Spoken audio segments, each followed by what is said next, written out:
morning, good afternoon, and good evening, my friends. Oops, sorry, I didn't know. Okay.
All right, good morning, guys. If you're just joining us on YouTube this morning for our pre-market analysis that we open up to the public every Wednesday, welcome. What's going to happen is once I'm done talking here, Beth's going to come on, Options Mama, and give you a breakdown of the macro environment. Take a look at kind of what's going on there, any news events affecting the market overnight, go through some of the commodities as well as the FANG from a bigger picture point of view. Once she's done, I'll come back on. This is Spartan, by the way. Give you a breakdown of the individual names that we're looking at today, stocks that are gapping up, gapping down, news associated with those gaps. We'll go through the technicals, break down what levels matter for the open, and build an action plan for those. We'll also go through the SPY and the FANG from a more micro point of view, talk about the levels that matter for today, as well as the SPY, the market itself. And once that's done, South Beach will come on, give you a breakdown of the macro environment as well, and the analyst calls that he likes for the day. We'll do a quick little recap before the end of before the open, and we'll get ready for that. So if you're just joining us this morning, thanks for popping in, and Beth, it's all yours. Thank you, my friend. Good morning, good afternoon, good evening, my friends. Welcome to those of you who are joining our pre-market today from the live stream. Lots to discuss on the bigger picture side. My narratives, I like to share those narratives, and I will share them with you. We do have some economic data coming out. We do have to pay attention to it, guys. We have the PMI coming out as well as the ISM, okay? These two things will be notable, okay? in terms of for the market where we are. Okay, what's the narrative right now? The narrative from yesterday to today is rate cut from the FOMC. Everyone, all the Fed heads coming out are basically saying the same thing. If we continue with the trade tariff issues, wars going on, they are ready to and will cut rates, okay? And that's pretty much what the market's telling us. The bonds have been telling us the same thing. Gold has been telling us the same thing. We are in full bore quantitative easing, at least as much as the Fed can do domestically. I still maintain China. They have the capacity to do a hell of a lot more in terms of quantitative easing. And I think we're seeing a narrative coming out from China in terms of what they're thinking going forward. They are basically solidifying ties with the EU, with Africa, with Russia, and the goal is basically to offset any sort of relationship with the U.S. side. America first versus China first, but China saying no, let's do China excluding the U.S. first, okay? So I think that's going to continue to play out. I think that narrative is going to play out, and I still think in terms of going forward that there is better value right now, okay, in the China sector market versus the U.S., and that's just because of where they are in their expansion as well as where they are in terms of access. MSCI this week, this week, a little bit of last week, they were increasing their percentage holdings in their China footprint. The next tranche goes through in August, and we'll see what happens with that. Okay, let's get to some of the macro stuff. Love, and I encourage people, especially if you want to know what the Chinese are thinking, you basically have to read what the Chinese government is putting out, okay? And you'll see that obviously it's going to be China-centric, but it also, in terms of the opinions, et cetera, gives you some sort of thought process in terms of the trade deal as well, okay? I just don't see, and South Beach and I have been discussing this. For me, I got there a little bit earlier. I just don't see any sort of trade deal coming in until, after the elections. I mean, it's that simple. Why would they? A year away, if there's a Democrat elected, then it's a whole new ball game. I just don't see any reason not to. Notable guys, China and India are having a meeting right now with rare earth companies. Okay, I do not think that is off the table. I still think the Chinese, they said they will, and when they say read my lips, okay, which is what they said on the rare earth side, they do it. It's only happened a couple times before, and both of those times they did execute what they said they were going to execute. Okay, a nice article out of Barron's, notable in terms of Alibaba, in terms of Tencent and Baidu as well. This is the first time in quite some time that I had no protection on overnight in terms of my portfolio. I was basically in calls across the board. I had a little bit of VXX, but nothing, I had calls, but I also had puts on. So I am in China. I have my footprint in JD and in Baba and in Baidu, as well as FXI and Asia's on the short side, and that's more of a technical situation. A great little article in terms of, on the Chinese side. Do not forget, guys, there is very little access to the Chinese economy except through certain ADOs. That is going to change in August. They are going to be bringing out a similar ETF, similar, to the NASDAQ. They don't have anything. And the reason being is right now you can only post on their stock exchanges if you earn money, okay? If you don't earn money, you can't post. You can't get on the stock exchange. That's changing. So a lot of things happening that's going to open up the Chinese market for foreign investors, and don't underestimate the billions of dollars that's going to flow in there. Okay. All right, let's talk about interest rates, TLT. Great winner for us in the room. We got out right at the high here. All right, now I'm looking for a retracement back. I don't think anything major is going to happen with TLT, guys, until we get into the FOMC. Same thing with gold.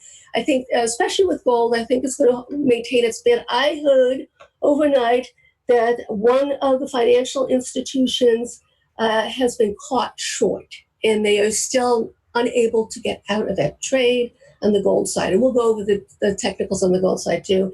This has not happened since 2013.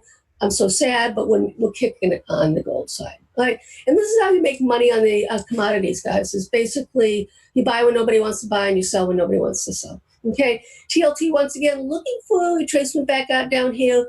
The fib, the 23 point, as you can see here, here's the fib, right? 23.6% fib right there. So this is the kind of the landing zone I'm looking for on this retracement back.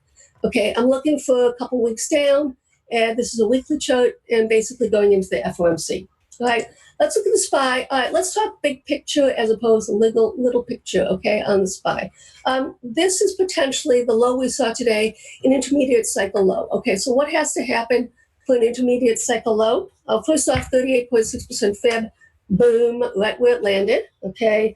3 waves down, 1, 2, 3, yep, check, check, check. Okay, the length, duration, okay, 23 weeks. It tends to be 20 to 25 weeks, so we are in that time frame, okay? And the daily is 60 weeks, 60 days down, okay?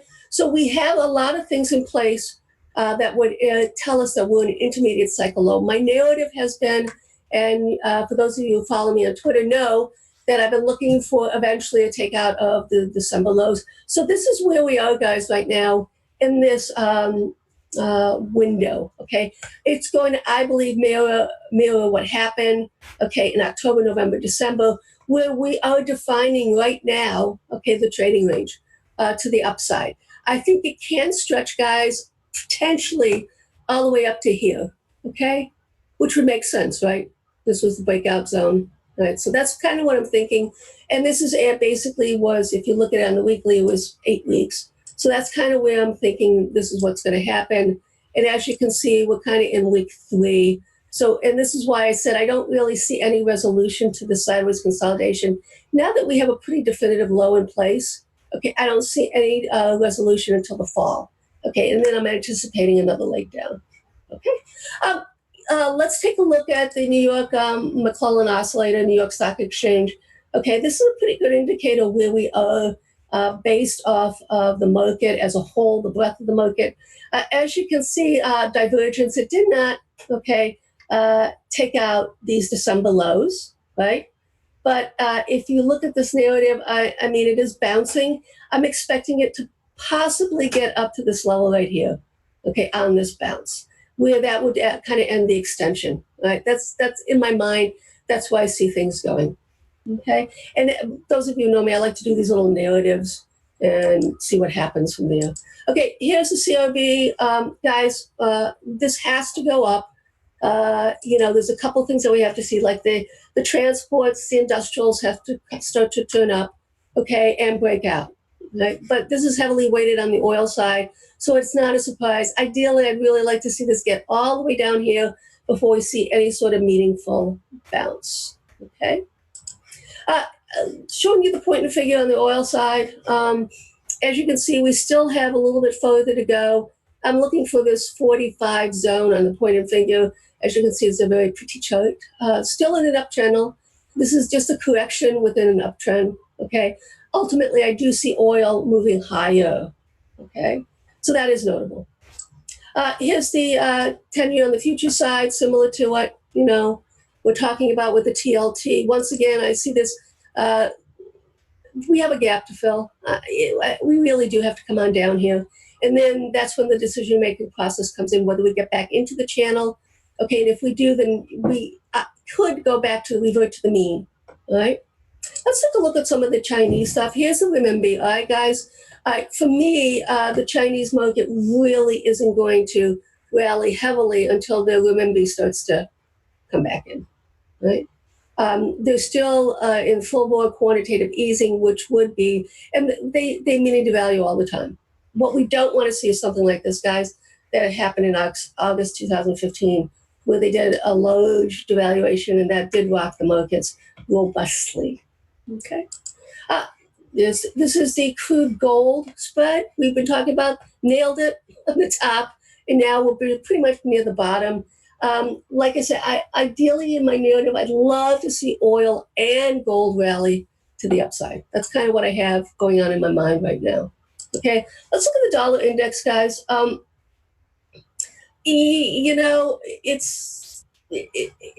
just don't see, anything here.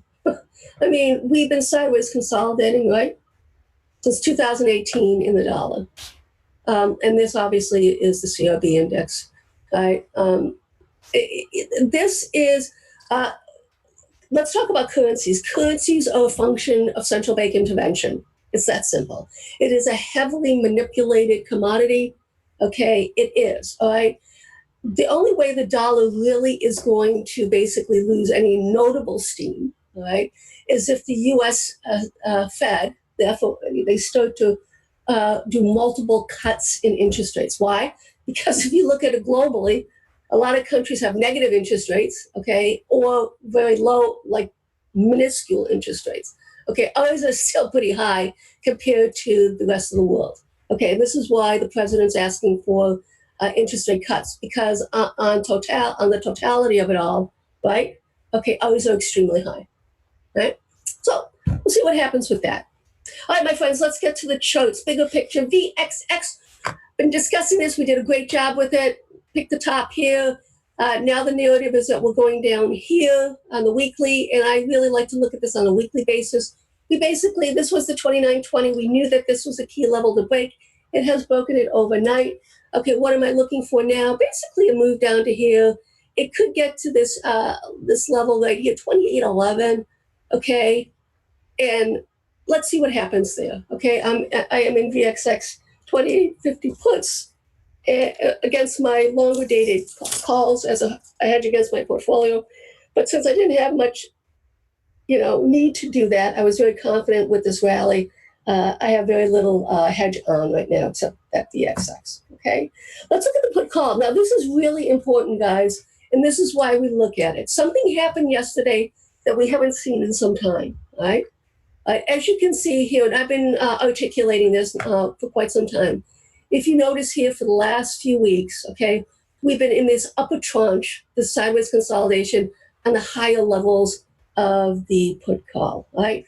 What was notable for me this week, with the sell-off that we had, okay, look at where it landed on the upside. So this tells me that the market starting this week with the low that we had, okay, on Monday, okay, they were taking risk off. Right? So they were taking, in terms of protection on the risk off, right? So we know that the FANG they rotated out of, but now what they did was they basically got out of their puts that they were using as hedges. Extremely important for us going forward, okay? So this tells me that the market is getting a little bit comfortable with on the long side, okay? And the reason being is that they're not hedging, right? This put call is reflective of hedges, right? So it's now it's reverted back to the mean, and in actuality, it is extended, starting to get extended on the downside. So this morning, okay, if we open up on this part of the zone, the lower part of the zone, you will start to see some profit taking and some put buying. It's that simple, and that's how you use it. Okay, all right. Let's get to the futures on the crude side. All right, my friends. We have potentially, ideally, to be honest with you, I thought we were going to reach this, but hey, we nailed it from the top here down here. I'll give myself a little bit of slack for less than $1. Okay, and looking for a bounce. If we take out this low, guys, it really is notable. I mean, we're going to be taking out this, right? In my narrative, this is you want to buy when nobody wants to buy, and this is the zone that it's a low risk setup for us because we know where the stop is, right? Okay, and this is why I love trading commodities, and this is why we do so well in it, is because of these narratives that are just really easy to read.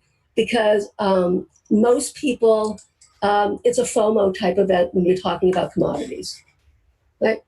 So let's talk about the gold now, and the gold.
Hey, Beth, there's no sound. I'm not sure if you've noticed the last couple minutes here, or last minute, I would say.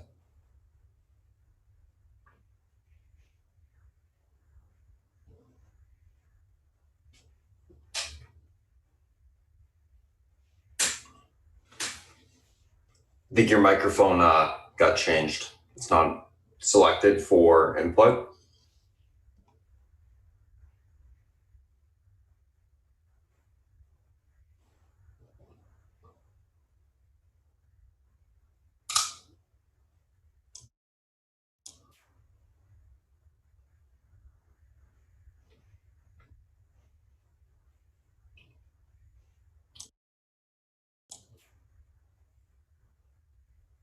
Still not working.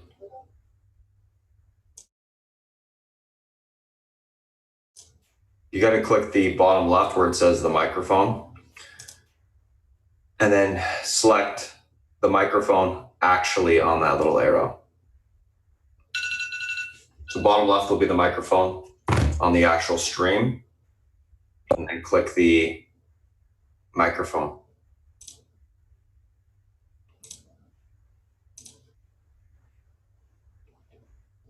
Testing 1, 2, 3. Yeah, there you go. Okay. All right, so that's interesting. That's never happened before. All right, guys, I apologize for the technical issues. Okay, XLF 38.2, reversion to the mean. I've been discussing this for a little bit in terms of reversion to the mean. What do I mean by that? Basically the 20. If you want to look at it on the daily, guys, the 21 moving average, it's a center point basically on the Bollinger Band. So in this bounce in the market, I'm looking for a reversion back to the mean. So that would basically be back up to here, guys. Okay. So that's what I'm looking for when I'm talking about reversion to the mean. Let's look at the XLK. That led on the way up, and it's been leading on the way down. Once again, looking for a bounce up here, guys. All right. It held at 38.2%, a little bit of extension, but reclaimed it now. Reversion back to the mean, boom, right here. So everything across the board. And this is why I feel pretty comfortable being long this market, but obviously I'm going to, now the XLI, which is the industrials, okay, that is getting closer. So the minute something basically reverts back to the mean, okay, for me on the daily, I'm going to ratchet up my stops. Okay, is that really that's how I look at it. Look at the IYT as well. Okay, double bottom potentially, right? Looking for a bounce up here, and this is why, if you recall yesterday to the room, I noted FedEx. What I thought was going to happen. I was looking for a nice wee little bounce on it, getting it, and the reason being is double bottom on the weekly. This has some pretty good room on the bounce, guys. Okay, so basically, what you should be looking for on this bounce is just basically do your fibs from the high right here to the low. Okay, and you would look for a minimum bounce, okay, up to here, 23.6. I'm thinking closer to here, 38.2, and then we'll discuss what's going to happen here. Reversion back to the mean as well, right? So that's my words of the day, reversion back to the mean. Let's take a look now at the healthcare sector. Really fascinating, guys. We didn't break. This is a beautiful triangle formation on the weekly. Okay, if we pop this top, guys, I mean, this is a pretty good move that we can get on this. Okay, it's measurable. You would take the high 94.48 down to here. This could be a really impressive move on the healthcare side. Right? I don't know what the narrative is that would cause that to happen, but until we break out, this is actually holding up the best. It did take out the 78.6% fib, so that means it broke the downtrend line, okay? And for me, and I mention this often, I always look at this 78.6% fib, right? Because I have seen, and we did see the same thing happen with the transports, the small caps did not break the 78.6% fib. They failed, rolled over, where everything else did. Many things did, but those two, sectors were, didn't even come close. But with that said, this is really actually super cool. the IWM is actually holding inside the sideways consolidation pattern going all the way back from January.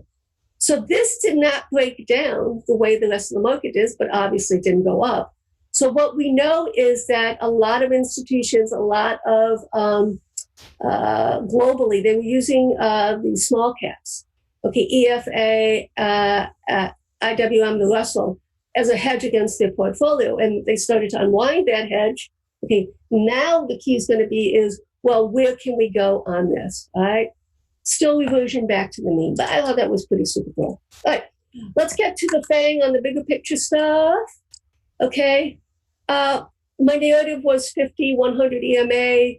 Facebook got all the way down to the 50 and, okay, this the 100 and the 50% fib, okay?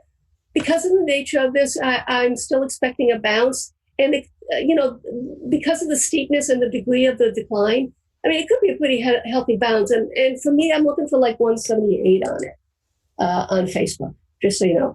This is bigger picture within the next couple days, weeks. That's what kind of my narrative that I have going on. Apple, Apple, Apple. I posted yesterday in the swing channel as well as on in the chat. Seasonality is now kicking into play. Basically, Apple reclaimed the 100 EMA. As you can see, it was kind of taken to the woodshed. Right? And I am doing out of the money calls on it. Leaps 2020, and I posted that trade to the swing channel. Okay, just so you know. First time I have been in Apple, guys, on a swing basis since, I saw this happen here. So, like I say, I am seeing valuation plays, okay, on the bounce. As you can see, Amazon holding up stronger. Why? Because it basically reclaimed the 50, didn't close below the 50, okay? So, and it is reverted back to the mean, okay? It will revert back to the mean on that, guys, right? So that comes in at 1758, and that is a magical number, and we'll see what happens there, okay? And that is the resistance. Well, ideally, basically, and I said this week I see Amazon bouncing to 1780. So it's like, okay, let's get it done. Cool. All right. Let's go to Netflix. Now, Netflix is a little bit of a bugaboo for me, guys, because I really, really thought, but it did bounce off the 50 EMA, and I really thought we would get more of an extension down. But as you can see, it's sideways consolidating. And what does this look like? This looks like, the IWM sideways consolidation. It held where it needed to hold in terms of reclamation. It reclaimed the support. So, we have room all the way. Well, let's look at the 21 first, and then we have room, to the top of this band here, potentially. I don't think it's going to happen, but hey, it's a narrative. Why not? Google. That just was gutted. We know why. I don't have any love for Google right now, to be honest with you. For me, I'd rather be long the rest of FANG and short Google as a hedge against that. The reason being is, look, guys, it's below the 100. I guess the question is going to be is, can it reclaim some of these key support levels? Can it reclaim the 100? And that would be like 1080 on Google. Okay. All right, my friends, that is my time. I shall pass it on. Are you ready, my friend Spartan? Yep, I'm ready. Yeah, have fun. Cheers. And once again, welcome.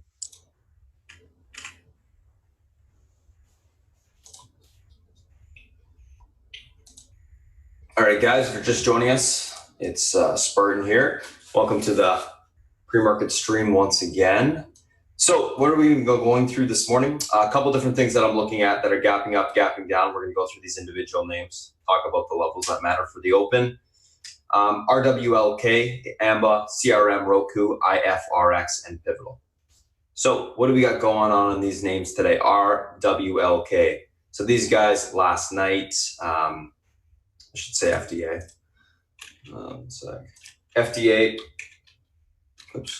FDA issues clearance for Restore, Exosuit, whatever. So FDA issues basic clearance for one of their products, and they're gapping up on that. AMBA earnings beat EPS and revs. Q2 guidance up 51 to 53 million versus 49.3 million expected, so that's good. CRM earnings in line, positive EPS beat, rev in line, year-over-year growth 24.3%. Q2 guidance in line, 2019 guidance raised 2.88 to 2.9 versus 2.69 expected EPS, and 16.25 billion versus 16.11 billion expected revenue. So that's good across the board on CRM earnings. Roku, Guggenheim buy rating with $118 price target on advertising on the platform they were positive on, so they were gapping up. IFRX failed. So this company is a biotech. They only have one drug in their pipeline, which is this drug that failed. It's all testing very similar things, and it's basically a rare skin disease. So it failed for one of them, and I guess there's a lot of overlap between the other three things they're testing for. So these guys have $3 cash per share. They're worth $40 book value. So they're gapping down quite a bit, like $30. Pivotal, earnings mixed, year-over-year growth, 19.3% guidance, Q2 lowered, 2019 guidance lowered. So overall, Pivotal bad earnings. So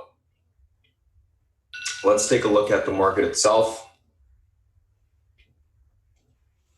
What's going on here? Obviously, the market gapped up overnight, pulling back a little bit right now on the jobs report, I believe. ADP jobs report, yeah. So pulling back a little bit here. We'll talk about the SPY after. I just wanted to briefly kind of show you guys what's going on, as well as we'll cover Tesla, guys. I know we swung it overnight long, so we got a continuation push, which is great. We'll see what happens before the open, though. Still have some time here. So let's take a look at the first two we're looking at. RWLK. Oops.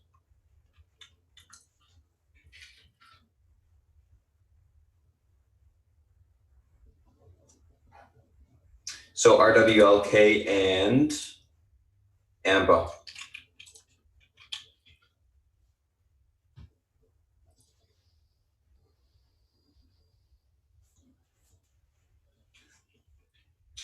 So let's take a look at kind of what we got going on this one. I'm going to take a look at just RWLK on my other platform. Recent reverse split, FDA, news on the stock.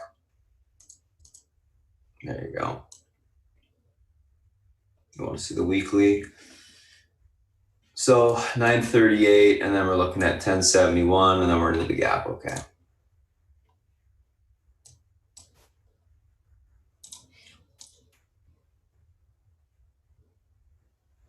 $938.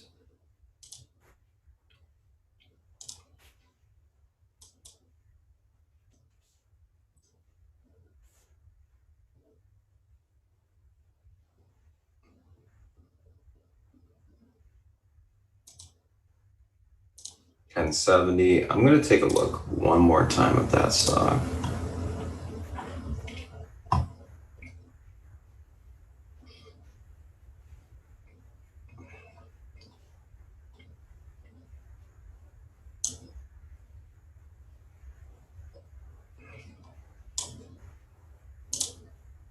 Okay.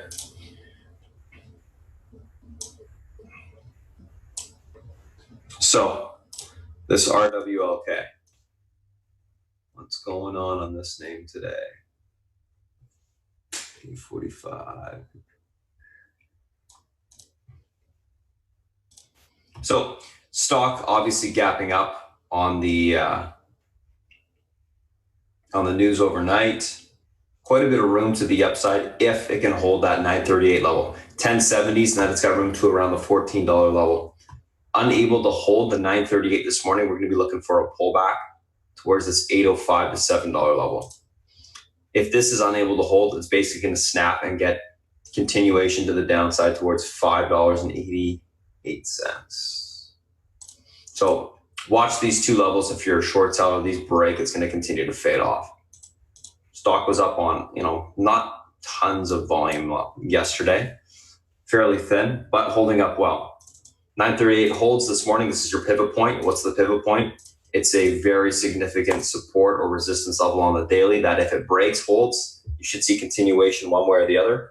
In this case, 938 resistance point to the upside. This level breaks, holds, should see continuation to 1070. That breaks, room higher to the $14 level. 938, unable to hold, look for a pullback to 805 to 720. If these supports fail to hold, room lower. That is RWLK. Ambarella. So gapping up on earnings. Let's take a look at the chart itself. I think I have most of these levels charted out from previous, and I do.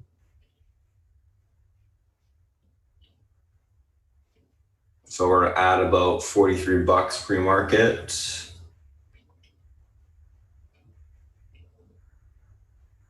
$44.10. This is going to be moved to the 50 EMA.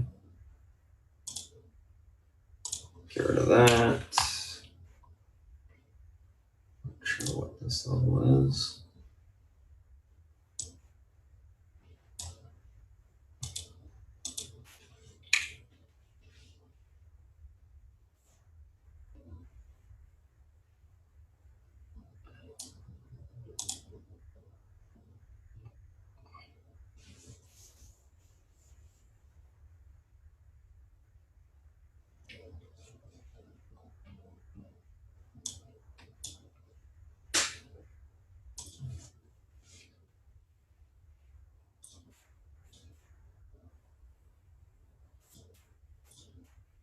There you go.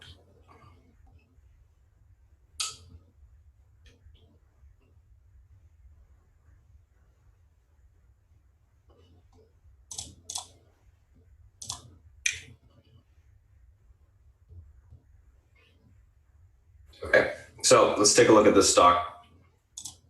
I want to get one more level higher. Resistance point 46.13, the gap. 48, yes. Okay, 48.03.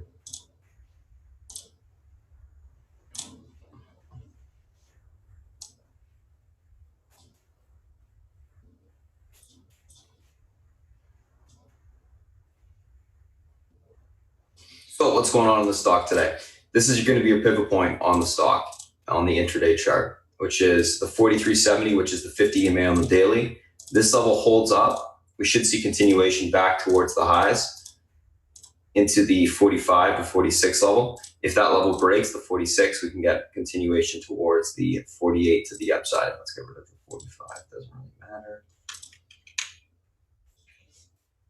So 43.71 gets reclaimed. Look for a continuation push towards 46.14 and then into the 48 spot to the upside. 43.71 unable to hold. We look for continuation lower into the two supports here. 41.80 to the 41 level. Those levels hold. We can look for support to come in, basing and bounce it back up. Unable to hold, we have some room down to fill the gap. So overall, Ambarella leaning bullish, looking for a reclaim of the 50 EMA on the daily, 43.71, and then continuation higher to the upside. Take a screenshot of that and move on to the next. That's RWLK and Ambarella.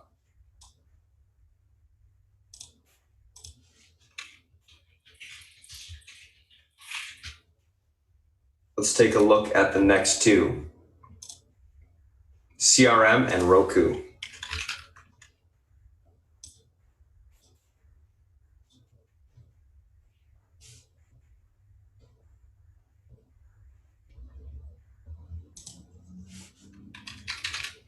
So CRM, Roku, CRM, positive earnings, EPS was good, or not EPS, inline positive on earnings, and then guidance was good for both Q2 and the 2019 fiscal year. So overall, that's positive. We can kind of see the charts already apparently charted out. We just take a look at that. Yes. Yes. This needs to be moved.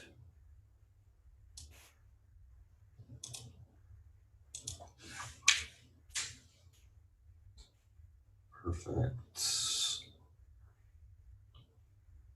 Upper end of the resistance. 50 EMA, that.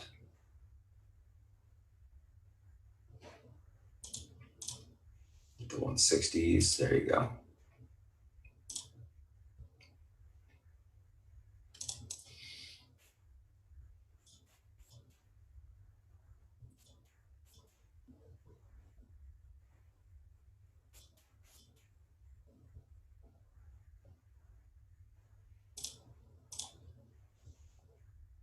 56.60, okay.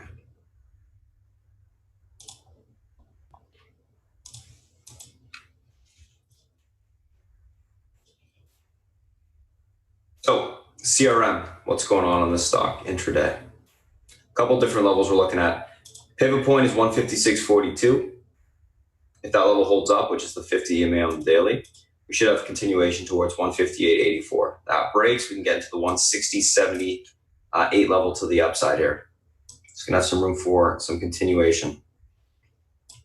If we're unable to get above the 156.42 level, aka the pivot point on the stock intraday, we're going to be looking for a pullback on the name towards the 153 or 152.32 to a 150.72 area, basing to take the stock long down there. Overall leaning bullish, looking for a reclaim of this level, 156.42 this morning, continuation towards that 160.75 plus. Looks bullish, think we're going to see continuation there. Roku, what's going on this stock today?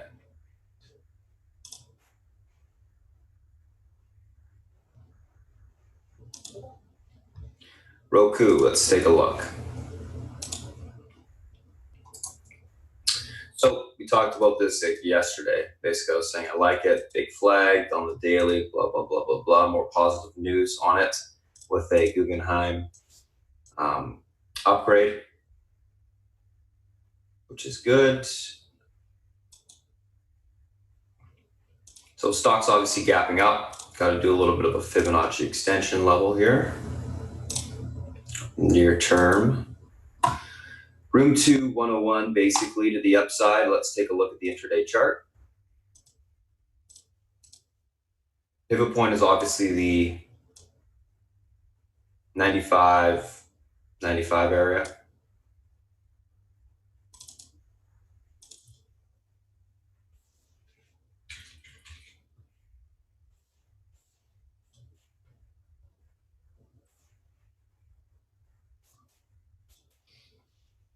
That level holds today. We should see continuation towards that 101 area. There's no resistance above it. It's got room to push. If it's unable to hold that level, we look for a pullback towards the 94.27 to 93 support to the downside. Only reason it wouldn't be able to hold is if the market starts to sell off. We'll see this pullback with it. Pivot point is obviously the 95 area today. That level holds, we see continuation towards the 101. Unable to hold, pull back to 94.27 to 93. We look for support down there to go long. So that's what we're looking for there.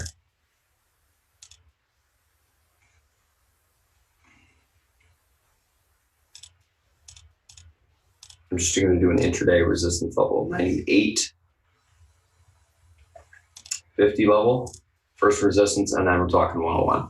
So 95 holds, look for 98.50 on the open. That breaks, 101 is the next target. 95, unable to hold, look for a pullback to 94.27 to 92.94, basing there to take the stock long. Overall leaning bullish, looking for continuation higher, all-time highs, nothing in its way realistically. So we can see continued push if the market holds up.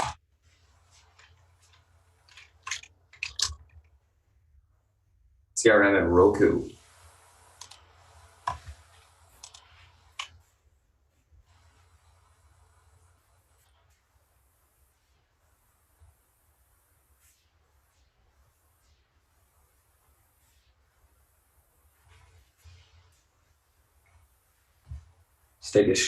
I'll save that and then we'll move on to the next.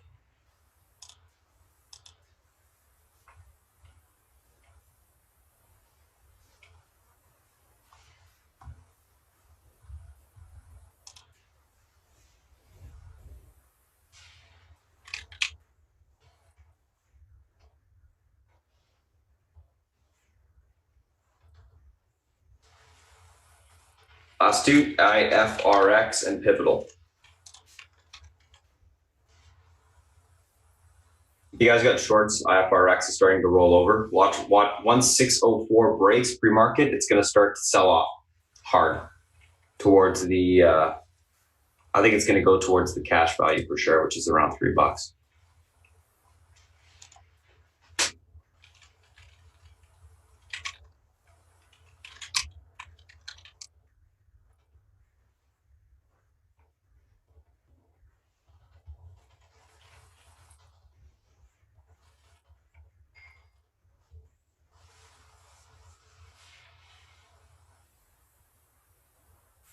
This is not one you want to catch the bottom on, guys, because the only drug they had in their pipeline failed, and well, they got some room lower, of course. So what's going on this stock? Like I said, only drug they had failed. They basically have room to lows. I want to see what they traded over here. Also just a penny stock basically before a reverse split.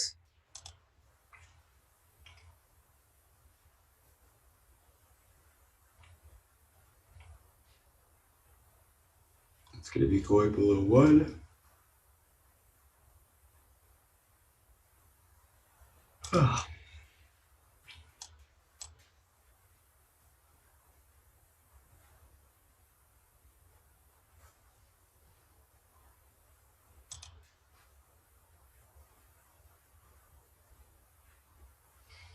Below the 125 level. Recent range.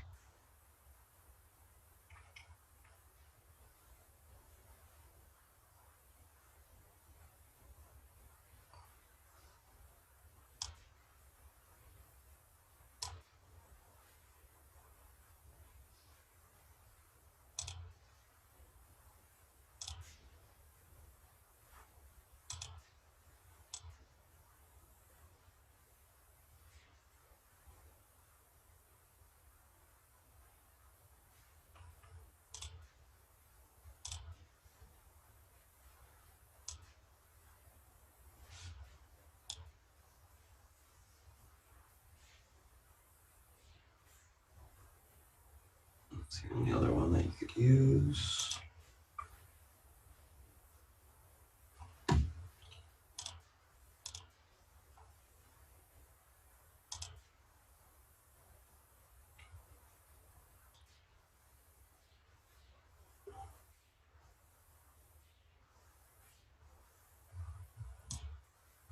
I'm just doing a bunch of fib extensions off certain range levels just to figure out some sort of support levels or resistance levels we can actually use intraday.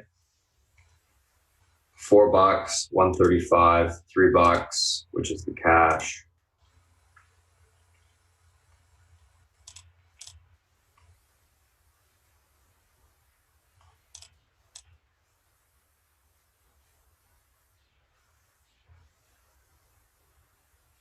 Basically, EMAs are going to be a better look at it.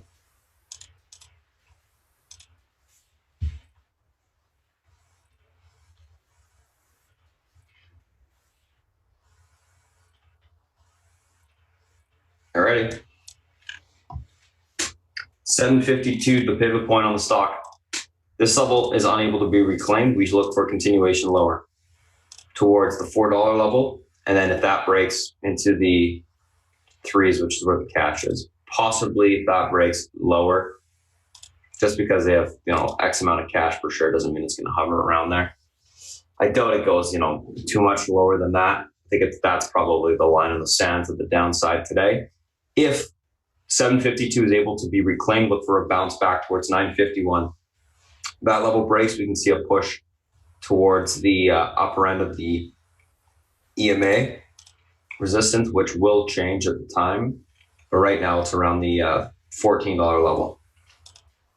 Max upper level I would see is like 1460 to 1634. I doubt it gets up there. If it does, we'll look for it to roll over. Leaning bearish, looking for any sort of pop into resistance failure and then sell off.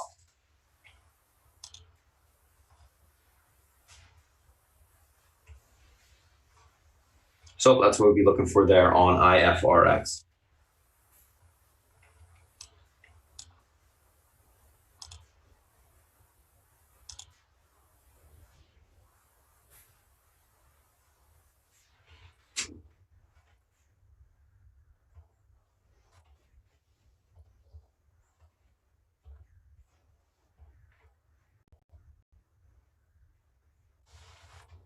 Right now, guys, if you're short IFRX, you're looking for around $4 as your target.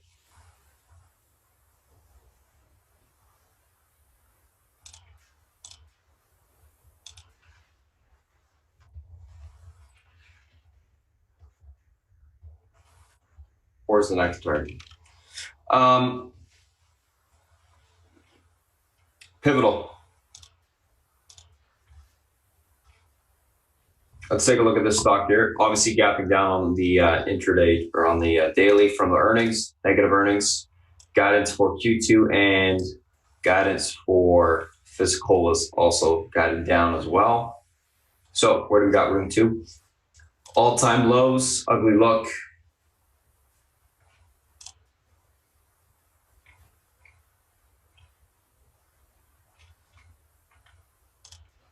$22.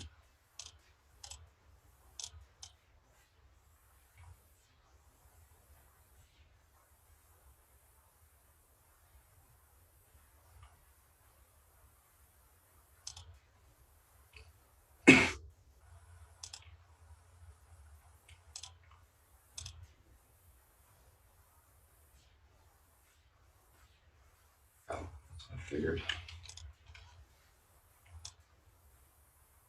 Lower end 11s.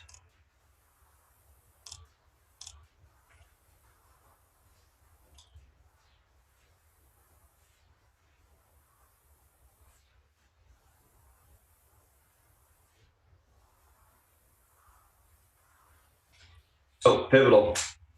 Right now, stocks at room to $11. Pivot point to the upside 1460. If that level breaks, back to the upside, which is essentially the all-time low so far. Well, the recent all-time lows. We can get a bounce back towards the 1634 to the 1714, 1715. Look for topping up there to take the stock short. If that 1460 is unable to be reclaimed, we're going to see continuation this morning down towards the 1174 area. If that breaks, it's got room technically to $9 on the fib level to the downside. So we can look for continuation fade. So right now, leaning bearish, looking for any sort of pop failure, preferably at that pivot point for continuation lower. So that's what I'd be looking for there. 11. There you go. So that's the individual names that we're looking at this morning. Couple smaller names, some low floats that RWLK. Decent amount of range on most of them.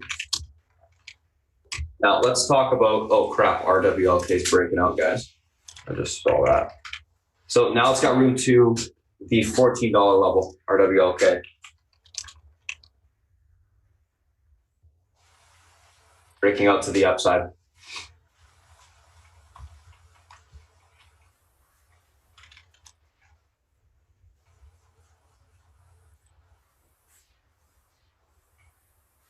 It's a crazy little mover, the stock.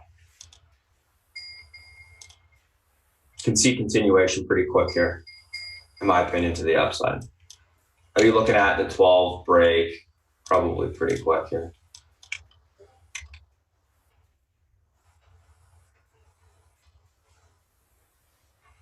Good. All right, let's take a look at kind of the other stuff that we should be talking about today, which is the SPY and the FANG. So market itself, I'm going to keep that RWLK up on the side here as we trade it. Look for around $12 as your next target, and then the 14s will be after that.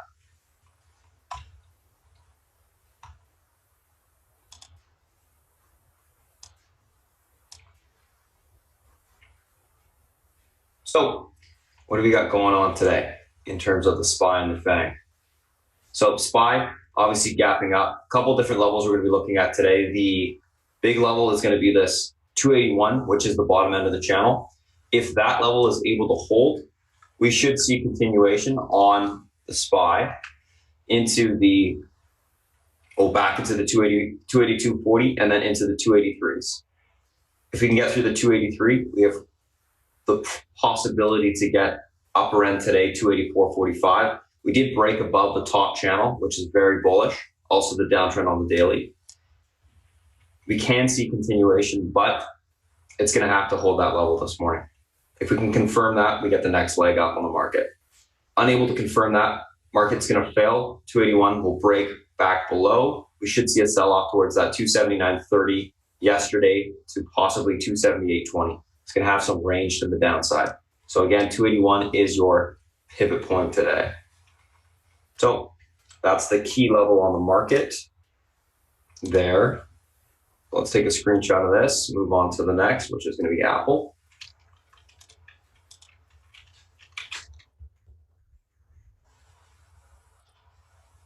SPY,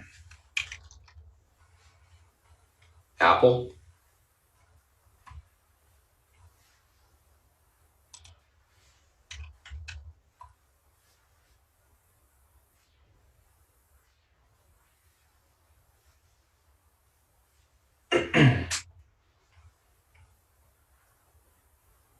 So Apple, what are we looking at here? The 183.59 area going to be the pivot point on the stock today. That level holds, we should see continuation towards the 186s and then possibly 188 upper end resistance today. So 183.50 holds, look for a continuation towards the 186 level. That level breaks possibly to 188 today on a blow off. If we're unable to hold the 183.50, Apple should pull back towards the 180, 80 to the downside. If that level breaks, 179.42. We got quite a bit of range on Apple just in the gap up itself. So we can be looking for some pretty strong continuation if that's able to hold. Here comes RWLK, guys, going to break out here. Watch that 1124. Takes that out, it's going to push hard.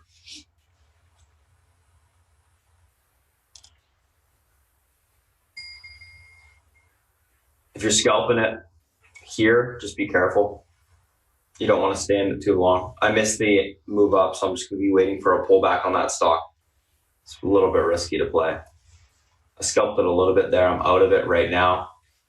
As it breaks the high, I scalp through that and then look for a pullback to grab it. So that's Apple. 183.50 key pivot. That level breaks to the upside. 186s, possibly 188s. Unable to break. 181 to the downside. 180.80 will be tested to the downside. Take a look at Amazon.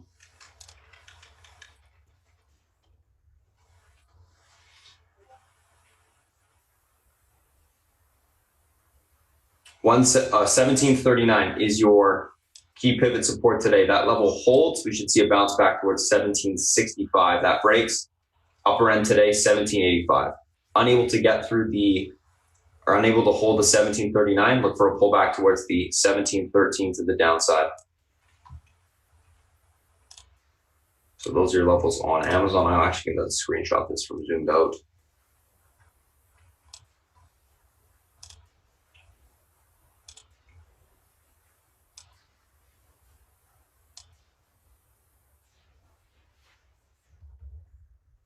Take a look at Netflix.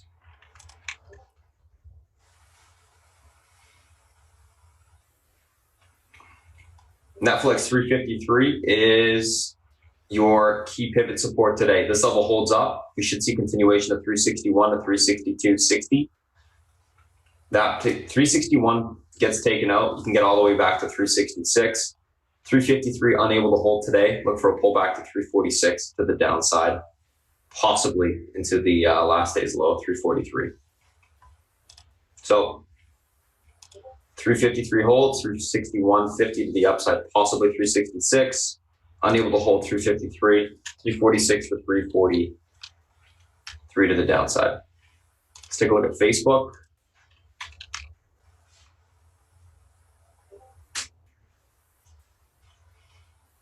Facebook 167.57 today, key support. This level is unable to hold. Look for a pullback to 165.84. If that level breaks, Facebook's got some room to the downside back into this little gap. Essentially, it's got room all the way back down towards the 161s. If the 167.40 holds, look for continuation towards the 169.44 today, possibly the 172 on that squeeze. So quite a bit of room to the upside if it can hold up. Last but not least, Google. And I'll pass it over to South Beach.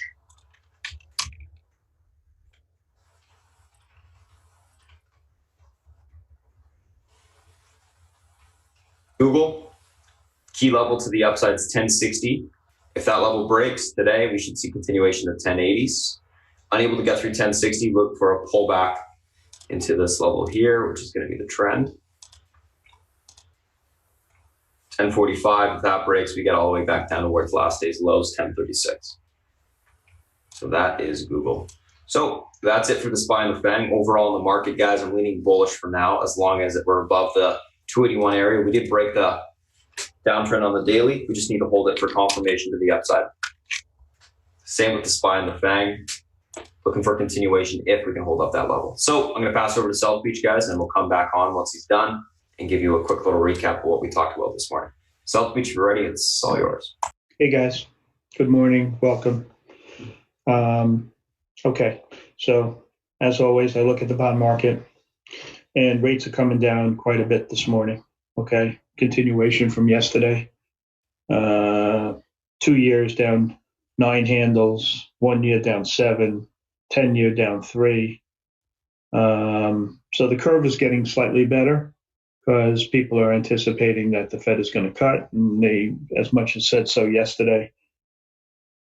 But that changes some stuff in the stock market, which I'll get to in a minute. Okay, rates are coming down overseas as well. Yesterday I was trying to, compare our 10-year to others, which is really important. We're at 2.08 UK, 0.84 Germany, a minus 0.32. You get the gist, okay? So our rates are much higher than everybody else. We have a lot more ability to go lower than they do. And I'm calling for a top in the dollar. I called for a top in the dollar yesterday, and I continue to see that as being the case. Why? Because they don't have any room to cut, and we do. Okay? And that would be good for our cyclical stocks. Anything that's made in the U.S. and sold overseas would have an increase in margins, et cetera, et cetera. Okay? Dollar goes from a headwind to a tailwind, and that's a really important point that I talked about yesterday, and why I took my negative stance away from the cyclical stocks a couple of days ago. Okay, this is really important. It changes the dynamics of which groups are going to be best, et cetera, et cetera. Okay, and I think you got to be cognizant of this. So yesterday I had a really good day, actually, believe it or not, on the short side. Okay, I shorted the shit out of utilities, which I told you I was going to do pre-open, and some of the consumer non-durables. That worked out pretty well. But the rally was so violent, and I saw that the stock stopped going down, that I covered them, and they rallied back up in the last few hours. But I was no longer short. And then I played the long side. When I covered my shorts, I had some longs, but not a whole lot. And whatever, it was a decent day. Today, with rates going down, I think that changes things a bit. I don't think that the banks, which had a real good day yesterday, are going to do well today. Okay, I think that the portfolio managers will gravitate towards companies that have better yields. We'll see what happens, but that's my sense coming out. All right, and listen, when you come in, you have a narrative. My narrative is what I'm telling you. But if the stocks don't participate with my narrative, you quickly have to change your mind, okay? And follow the stocks, because stocks don't lie, people do, okay? Narratives could easily be wrong. So you go with what you're seeing, okay? And so that's my, narrative before the market opens, but that could change, and I'll let you know if anything does. Yesterday, it worked out perfectly. Today, we'll see, all right? But I think the banks will start to weaken. I don't know how you borrow short and lend long and make money when rates just keep getting plowed. Okay. Additionally, a lot of these firms make money on, they do have some brokerage business, and a lot of that money is made on margins. And with margins down, rates down a lot, their margin income just goes in the toilet. So that's another factor. So like the Schwabs of the world, they don't like to see the better the rates, or the higher the rates, the more money they tend to make, because margin interest is a big factor in their overall profitability. Okay, so that's the bond market and my sense on that. Let's talk about diplomacy. Okay, so the China talks. Will we meet with them? It looks like Mnuchin's going to meet with some type of Chinese delegation next week, trying to set the groundwork for the two big guys to meet at the G20 meeting. I don't know what's going to happen with that, but I think China is out politicking us in a very big way. Okay. They had a statement about Russia today. Russia said our relationship has never been better. He's been to the EU. He goes to Japan. He's been to Africa. And our guy goes to England and he insults them. And he wakes up yesterday morning and decides that no cruise ship should go to Cuba. And then he puts tariffs on Mexico. And now it looks as though the Congress and Senate are not going to be behind him on that. A lot of alienation going on. They have 1.5 billion people that are going to come online as better consumers as time goes on. And we have, 300 million or so, and we're pissing everybody else off. So we'll see. Maybe we have the upper hand in this, maybe we don't. We probably both lose, but I like their demographics and their runway a lot better. And I think Xi is out politicizing Trump in a very big way. That's just the facts. It's not political. It's just observations. I wish it were the other way around. But we'll keep your fingers crossed, okay? This rare earth thing, that's their ace in the hole. Notably, the CEO of Apple, what's his name, came out this morning and said that he doesn't think China's going to retaliate. I think they're holding that sword of rare earths, out just in case we decide to put a tariff on the other 300 billion or whatever it is. And then they would do that as a retaliatory move. We'll see what happens with that. Cruise ships got hit yesterday because of that Cuba thing. I do not think there's going to be tariffs on Mexico. I think we'll figure something out. I think he doesn't have backing of anybody to produce the tariffs, to implement the tariffs. So I kind of think that that's why GM had a really good rally yesterday. And so did KSU. I would say those two stocks are the most levered to relationships with Mexico. KSU because they have the rail lines into there, and GM because they produce so many of their cars over in Mexico. But we'll see. All right, so I think those two stocks, you watch those for an indication how things are going. All right, if things turn ugly, those are where you're short. Okay, if he says I'm putting them through, I don't care what anybody says. That's where you go. All right. What else is going on this morning? The dollar thing is big. You got to keep an eye on that. All right. I think that changes the dynamics of which stocks are going to do best in this environment. Okay. Bank stocks, I'll probably look to. I don't know if I'm going to short them right away, but I'm certainly going to watch them. Okay, that's my thinking. All right, everybody went out long them, and with the rates coming down as much as they did this morning, you may have a situation where guys are just a little too long. Let's look at some research this morning. All right, you had Kron got a double upgrade from Bank of America. They do this from time to time. Actually, they double upgrade and double downgrade quite a bit. I don't know why they do it, but they do. Probably the only firm that does do that, especially on no news. To me, the chart in Kron is not so good, so I don't really give a damn. Roku, I like that upgrade out of Guggenheim. Stock's a monster. If a guy makes a recommendation in a stock, the first thing I do is look at the chart. Is the chart good or is the chart bad? Okay, Roku chart is amazing. I think the stock will work. Kron chart isn't so good. I don't think, I think it opens and stays at a level, but we'll see. Here's another one, Teladoc, Cowen, $82 target. I love the stock, right? I said I love the stock, I love the product, et cetera, but the chart stinks. The stock's going nowhere. I wouldn't play it, even though I loved it. I like the call, I like the stock, but the charts, they really tell you what you can play and what you can't. To me, the point of least resistance in this stock is down, so I'm not playing it.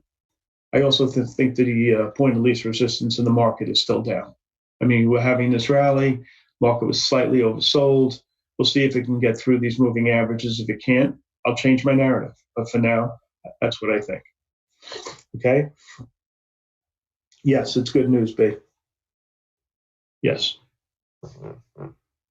And it would affect the price, yes. Okay, this call I kind of sort of like, this ERI out of Stifel. I think I've told you guys a bunch of times, I think ERI is the most likely candidate to buy Caesars. And I think if that were to be the case, the stock would go up a lot more than Caesars would. I think the synergies in that merger are enormous.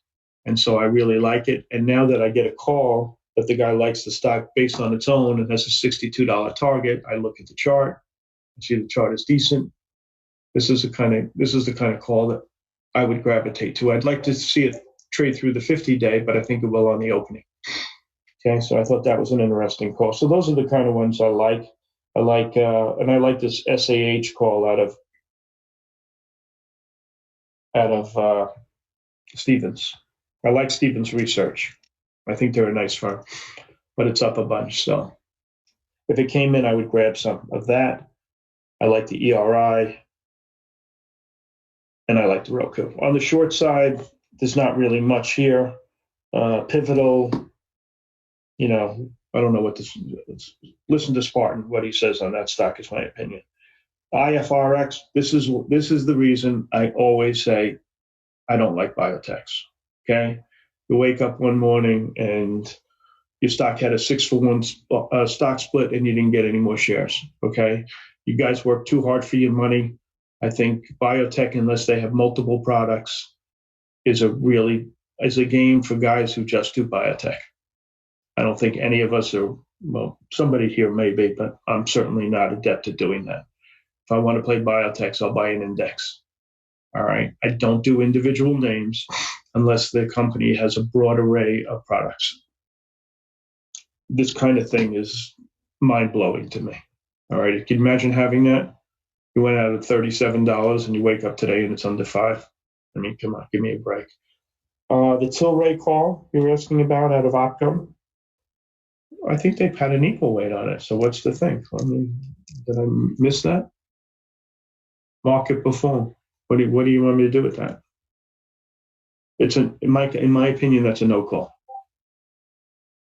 Market perform, believes short-term headwinds will offset long-term positives. So he thinks it's nothing. I don't know. To me, if you're going to buy a stock in the pot group, CGC is the one to go to. That's just my opinion. All right. Best of breed. All right. I think what's going to happen in the pot group is what happens in every new group. The first one or two come out, they rip like mothers, okay, like Beyond did. And then what happens is a couple of more come public, they come in, they churn, they go down, they merge, they cut the number of companies that are there, and then they trade up. That's the way it always works. Okay? In every group that I've ever seen in all the years I've been doing this, it's always the same. Okay? Rinse and repeat. So Beyond will come, and that other one will come, Awesomeburg or whatever the hell they call themselves, and those two will soar, and then Tyson will come out with something, and somebody else, Smithfield Food, will come out with a product or what have you, and then there'll be a bunch of them. They'll trade down, they'll merge into 3 or 4 companies, and then they'll go public. So right now, I think we're in the phase in the pot stocks that they'll start to merge, reduce the number of players, and then they'll get going again. It's always the same. Okay? So that's what I think of the pot stocks. But if I were to buy one, it would be CGC for sure. All right? Position-wise, I covered all, my shorts yesterday. I did have no protection last night for the first time in a really long time. I think Beth said the same thing. I have a bunch of longs, names like FedEx and GH and Dow and LVS, MGM, AMD, Baidu, WU. I talked about some of them about 3:30 yesterday. I was telling you what I was swinging. And those are the names that I have. My favorite cyclical stock, a couple of you have asked, is WLK on the long side. That's my fave. All right. And Goldman is behind this one in a big way. So that's one of the reasons I like it. Long delta, I got a bunch of longs, no shorts. That's what I got. Okay, guys, so that's it. If there are no other questions, I have Tesla too. If I have no other questions, I'm going to, Seth, what's your level as your indicator at? Sure. Happy to tell you. Let's see.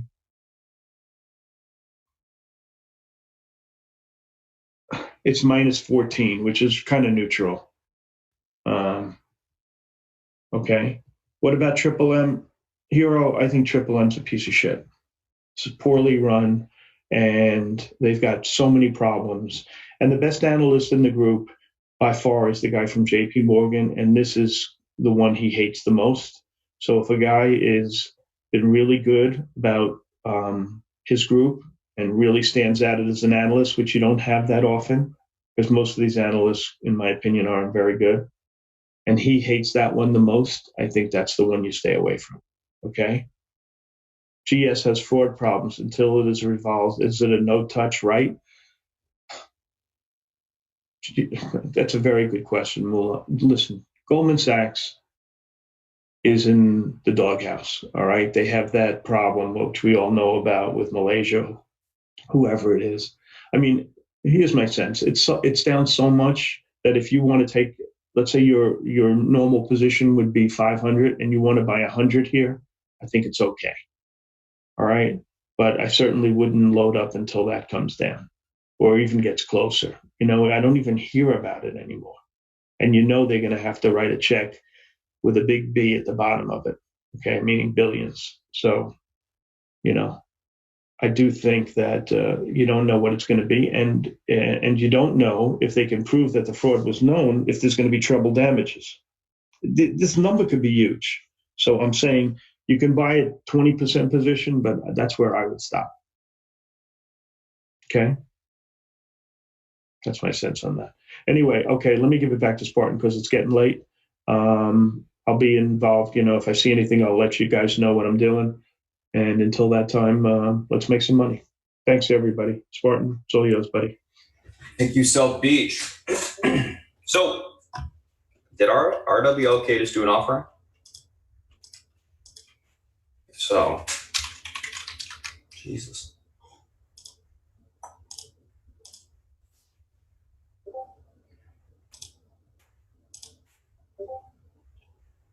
I think RWLK had a warrant exercise. Is that what it was? That's what I'm reading here. Hold on. Yeah, it's offering. That's probably going to kill it completely. You see an offering? Yeah. What are you seeing? I see warrants. A warrant? I see the exercise of warrants. I'm with her. Either way. It's $10.8 million worth. Yeah, the 1.4 million warrants at 750. So I'm with her. Yep. Okay, thanks, guys. I was just looking. Alrighty, so let's take a look at kind of what we got going on today. If you guys are new to the chat, I'll post the Discord link in a little bit here once I've closed out the YouTube stream. In terms of the stuff that we're looking at this morning, RWLK, Ambarella, CRM, Roku, IFRX, and Pivotal. That's what we'll be looking at today. RWLK, FDA issues clearance for Restore Exosuit warrants.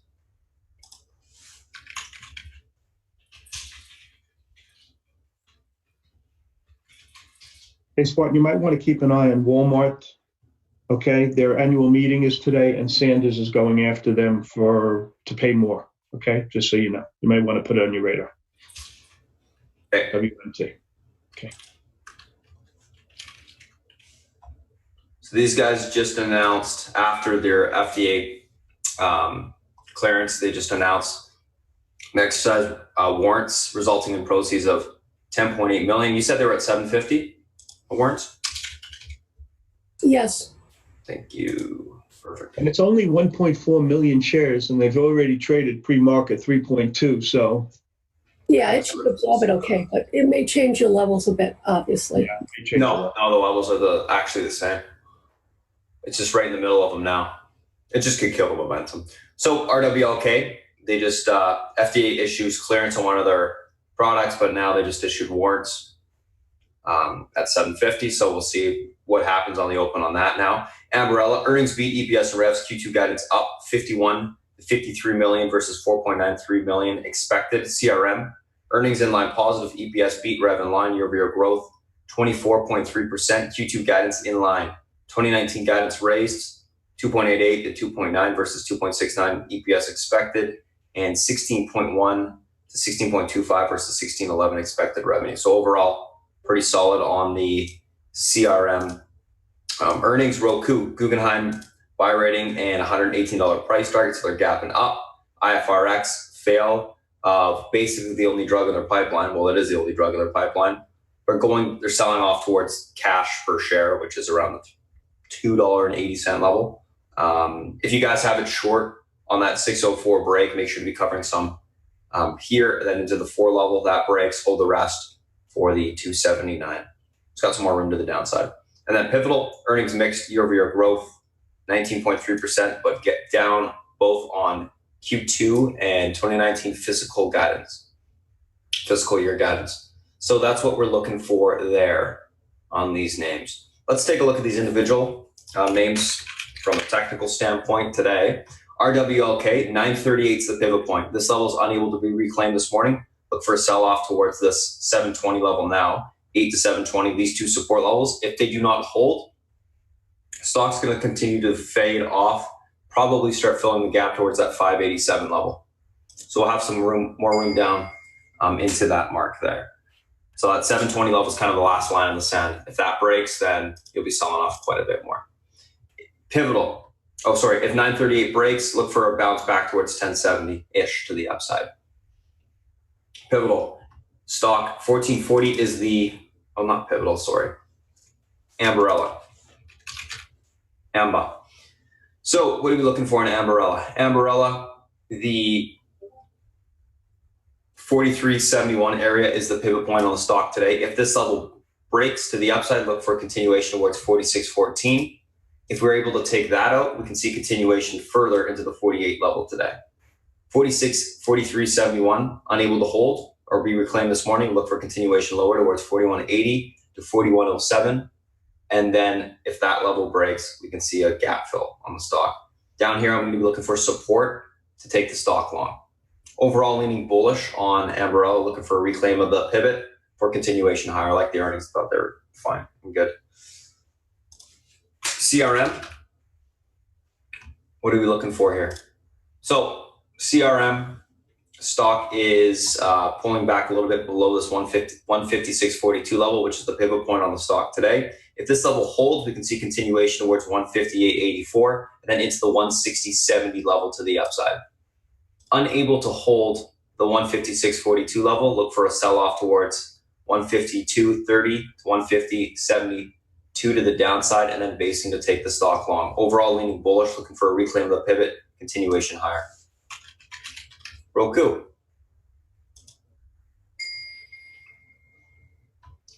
$95.95 is the pivot point on the stock today. We're flag breaking on the daily. We've got room for continuation to the upside, looks good.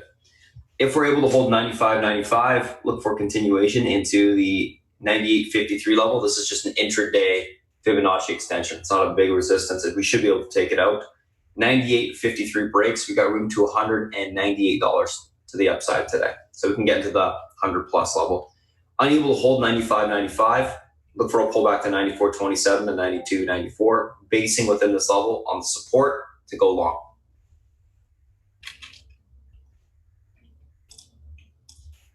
Let's take a look at IFRX.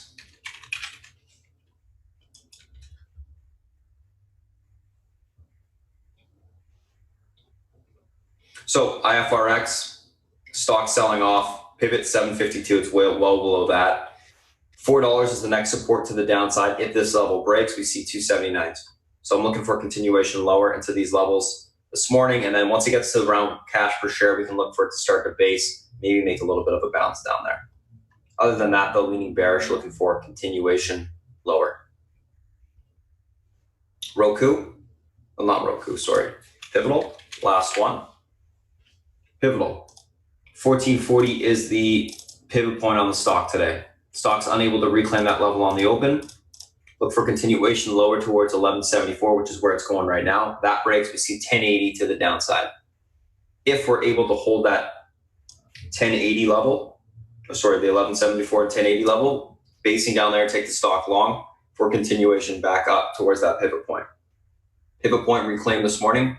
We look for a bounce towards the 1630 to 1715 area, topping there to take the stock short. Overall, right now on pivotal leaning bearish, looking for any sort of bounce topping to take the stock short. I think it's going to see continuation lower. Ugly look right now. Let's take a look at the SPY and the FANG. SPY pushing to the upside. Big level today is 281. If the market's able to hold 281, we should see continuation higher. The pivot point on the market, 281. This level holds. Room into the 283.20 to the upside. That breaks.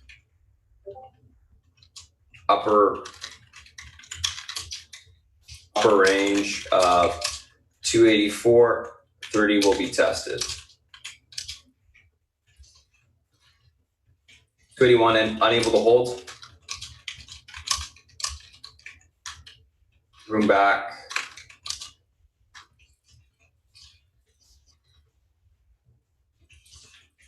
Into the 279.30 to 278. 278.30 level downside. Overall leaning bullish.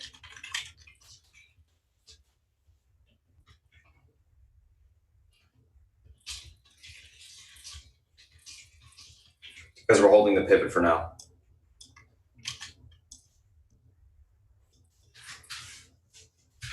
So that's SPY. Let's take a look at Apple. Apple 183.50. That level holds today. We should see 186 to the upside. 185 actually 80. That level breaks. We can get into the 188s. Unable to hold 183.50. Look for a pullback towards the 180 to the 179.30 to the downside. Amazon. Key level is 1738. This level holds. We should see continuation towards the 1765 level this morning. That level breaks. We can see possibly 1785s today. 1738 unable to hold. Look for a pullback to 1715 to 1700 bucks. Netflix 353 is your key level of support today. This level holds. Room towards the 361.50. That level breaks. We can see continuation of 366. 353 unable to hold. Look for a pullback to 346 to the 341 level of support, basing down there to take the stock long. Facebook 167.56 is your key level of support today. This level holds. Look for room towards the 169.43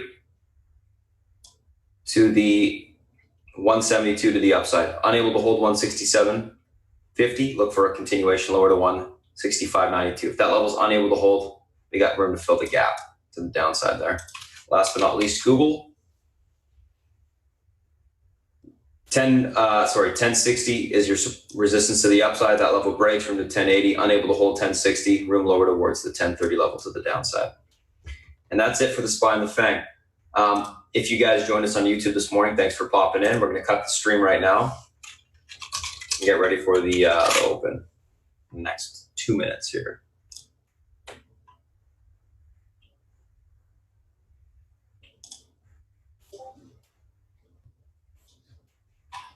So, guys, if you're new to the chat, I'm going to post the Discord link for you right now. In the Zoom chat, please, when you come